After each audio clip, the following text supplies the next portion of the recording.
3 au niveau du sextolet.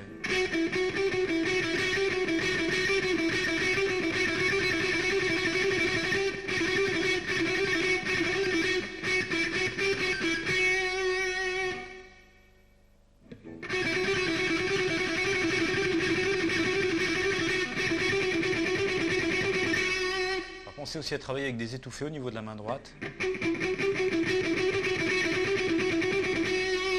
Pensez à les mettre, à les enlever, à jouer librement avec ça. C'est un outil aussi important musicalement. Et une fois que vous maîtrisez cet exercice, faites comme pour le premier, c'est-à-dire commencer par une attaque vers le haut de façon à niveler la puissance des deux attaques.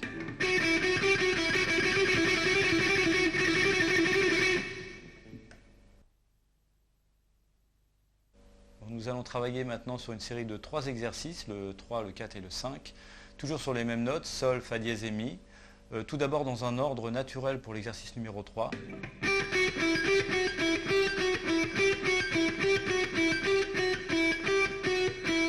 Sol, fa dièse, mi. Ensuite l'exercice numéro 4 est exactement le même mais inversé, à partir du mi.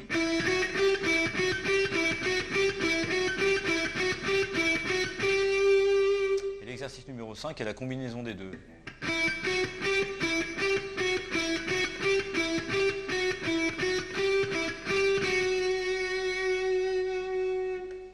Bon, en ce qui concerne l'exercice 3 et 4, il y a une possibilité d'intégrer des notes en legato, c'est-à-dire des notes liées qui ne sont pas attaquées au médiator.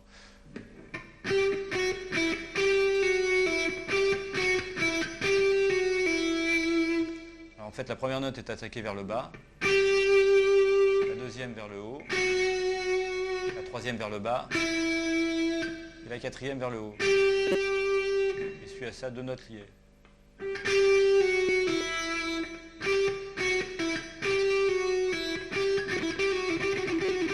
Violet et sur des variations rythmiques de tri, donc alternance de notes.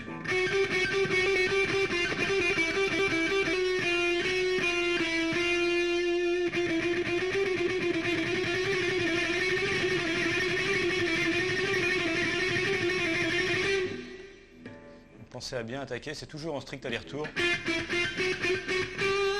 Et gardez bien cet exercice en mémoire car nous l'utiliserons dans la deuxième partie sur les 6 cordes.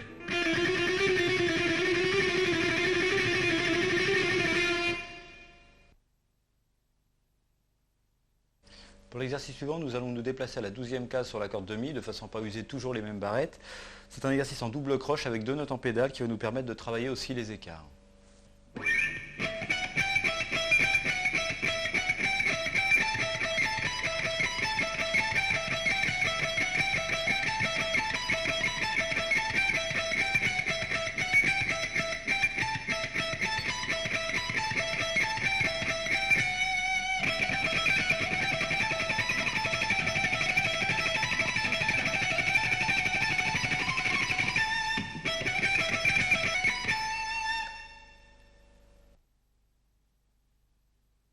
Le plan suivant est extrait en fait de mon premier album, un morceau qui s'appelait Secret Eyes.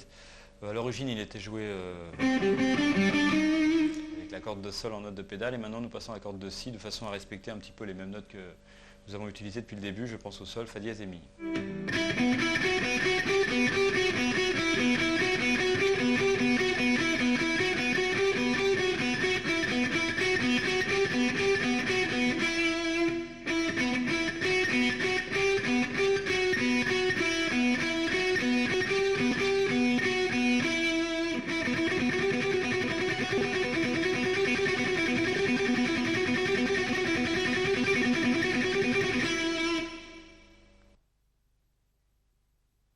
Pour terminer cette série de croches avec toujours le si à vide.